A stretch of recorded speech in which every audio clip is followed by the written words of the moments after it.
Story 1: The Thief Who Robbed a Bank. Escaped his trial and was never caught. Did you know a man once robbed a bank, escaped from a courthouse mid-trial, and was never caught again? In 1976, Albert Spaggiari had a plan unlike anything police had ever seen. He and his crew tunneled into the sewer system beneath a bank in Nice, France. They lived down there for 2 months, digging, waiting, planning. Then one weekend, they broke through the vault floor from below. They had the entire bank to themselves. No alarms, no guards, no witnesses. They looted everything, tens of millions of dollars in cash and valuables. And when they left, they pinned a note to the wall.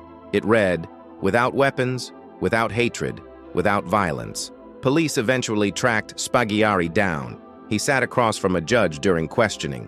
Then, without warning, he jumped out of a second-floor window onto a motorcycle waiting in the street below. He was gone.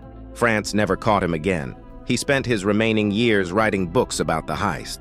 The man didn't just rob a bank. He made it look easy, twice. Story 2: They dug 78 meters underground to rob a bank and almost won. Did you know a gang once spent 3 months digging a tunnel just to rob a bank and nearly got away with it forever? In 2005, a crew in Fortaleza, Brazil, rented a small shop 2 blocks from the Banco Central. They told the landlord it was a landscaping business. It wasn't. For 3 months, they dug 78 meters underground. They installed air conditioning. They carpeted the floor. They were building a road to $70 million in unmarked bills. On an August weekend, they surfaced directly inside the vault. No alarms, no guards, no witnesses, just cash. It was the largest cash theft in history at the time. But then it fell apart. Gang members started disappearing, one by one, murdered over arguments about the split. The crew that pulled off an engineering masterpiece couldn't survive their own greed. And the inside man at the bank? Investigators found him through his own work schedule. A simple shift log gave him away. $70 million, a perfect tunnel, destroyed from the inside out. Story 3: Stole $60 million, then flew back for a Ferrari. Valerio Vice pulled off one of the biggest heists in British history. Then he got caught because he missed his car. It was 1987. Vice walked into the Knightsbridge Safe Deposit Center in London like any regular customer. He rented a box. Then he pulled out a weapon, locked down the guards, and waved in his crew. They emptied the vault in a single afternoon. Over $60 million in cash, jewelry, and valuables. Gone. Vici fled to South America. He was safe, untouchable. The police had almost nothing. Then he flew back to London.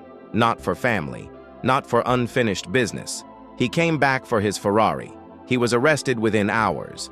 The man who had beaten one of London's most secure facilities could not walk away from his own lifestyle. He gave interviews from prison that sounded almost proud, like the thrill of the job mattered more to him than the freedom it was supposed to buy. He didn't lose because the plan failed. He lost because he loved the life too much to leave it behind. Story 4: 2 men versus 300 cops. The shootout that changed American policing forever. Did you know that in 1997, 2 men held off over 300 cops for 44 minutes and the police couldn't do a single thing to stop them? February 28th, North Hollywood. Larry Phillips and Emil Matasareanu walked out of a Bank of America wearing homemade body armor built from steel plating and Kevlar. They were carrying illegally modified rifles, and they were ready for a fight. The LAPD showed up in force, hundreds of officers, and their bullets bounced off. Standard police handguns were useless. Officers were pinned down, outgunned, watching it all fall apart live on news helicopters overhead. In the middle of the shootout, cops ran to a nearby gun store just to find weapons that could actually work. The standoff ended only because both men's bodies gave out, not because law enforcement stopped them. Within months, police departments across the entire country rewrote their weapons policies. New guns, new training, new protocols. 2 men with a plan built from hardware store parts exposed something nobody wanted to admit. America's police weren't ready, not even close. Story 5: They robbed 100-plus banks in 90 seconds and never fired a shot. Did you know a group of Canadian thieves robbed over 100 banks and never once pulled a trigger? They called themselves the Stopwatch Gang. 3 men, Patty Mitchell, Lionel Wright, and Stephen Reed. Through the 1970s and 80s, they turned bank robbery into something closer to a science. Mitchell timed every job down to the second. Getaway routes were memorized. Entry points were scouted for weeks. The average robbery took 90 seconds from the moment they walked in to the moment they disappeared. Over $15 million stolen. 0 shots fired. The FBI eventually made them one of their most wanted. One by one, they were caught. But here is where the story gets strange. Patty Mitchell, the architect of it all, didn't spend his prison years bitter. He started writing. He ran rehabilitation programs. He helped other inmates find a way out. A man who treated robbery like a craft spent his final years teaching people how to leave that life behind. Same discipline, completely different direction. Story 6, the Mormon forger, who fooled everyone, then killed to stay hidden. Did you know one man nearly rewrote American religious history with a pen and some forged ink?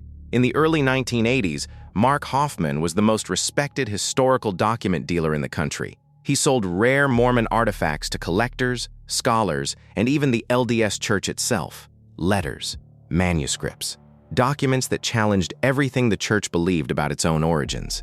Every single one was fake. Hoffman had taught himself to forge with terrifying precision. He aged paper with chemicals, mixed period-accurate ink. He fooled the world's top experts for years, but forgeries cost money to produce. Buyers were getting impatient. Debts were piling up. So in October 1985, he built pipe bombs. 2 people were killed in Salt Lake City on the same morning. A third bomb went off in Hoffman's own car. Investigators arrived expecting a fraud case. They left knowing they were hunting a murderer. The man who had fooled historians, church leaders, and auction houses had one final secret nobody saw coming. Story 7, they robbed a building full of cops and didn't know it. Did you know that when thieves tried to steal one of the most valuable diamonds on Earth, every single move they made was already known? The Millennium Star was a 203-carat flawless diamond sitting inside London's Millennium Dome, worth £200 million, basically priceless. A crew spent months planning the heist. They scouted the location. They ran practice runs. They gathered their tools, a stolen JCB excavator, smoke grenades, nail guns.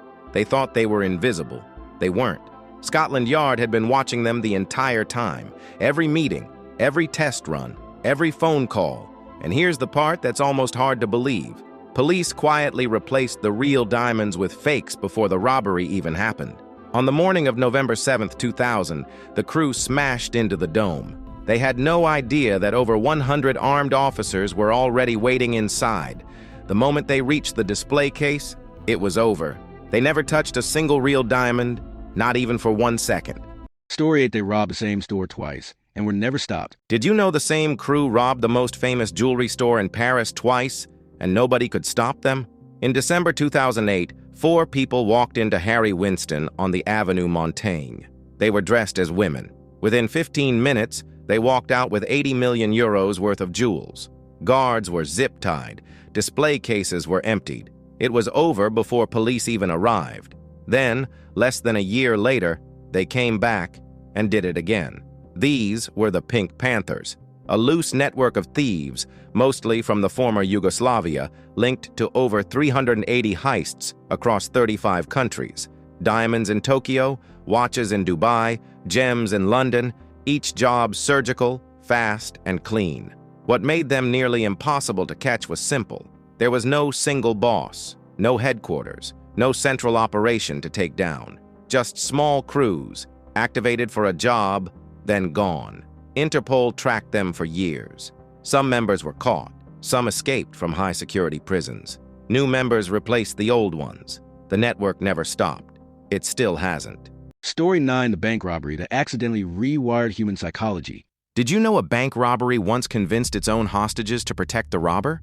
August 1973. Stockholm, Sweden.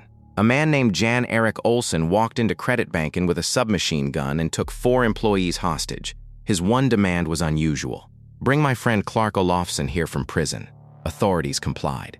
For 6 days, the 5 of them lived together inside the vault. Something strange started happening. The hostages began refusing police rescue attempts. They told negotiators the robbers were protecting them from the police. One woman later fell in love with Olofsson. Another hostage raised money for the robbers' legal defense. Psychologists were stunned. How do captives bond with the people threatening their lives? The answer came down to survival. When someone controls whether you live or die, your brain starts reading their small kindnesses as protection. Fear slowly rewires into loyalty. Researchers named the phenomenon after the city where it happened: Stockholm Syndrome. No one died in that vault, but the 4 people who walked out were never quite the same, and neither was psychology. Story 10, they stole 3 tons of gold, then made it disappear forever. 6 men walked into a warehouse near Heathrow Airport in 1983 and walked out with 3 tons of gold bullion, worth around £26 million at the time. It was the biggest cash robbery in British history. They had inside information. They knew the layout, the guards, the timing. The whole job took less than 2 hours. But then came the real problem. 3 tons of gold is too famous to sell and too heavy to hide, so they melted it down. They blended it with legitimate gold and fed it into real businesses: jewelers, property developers, legitimate supply chains. Forensic accountants spent decades trying to trace it.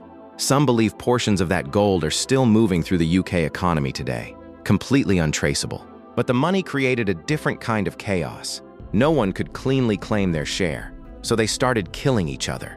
Over the next decade, at least 3 people connected to the robbery were murdered. Associates turned on associates. Friends became targets.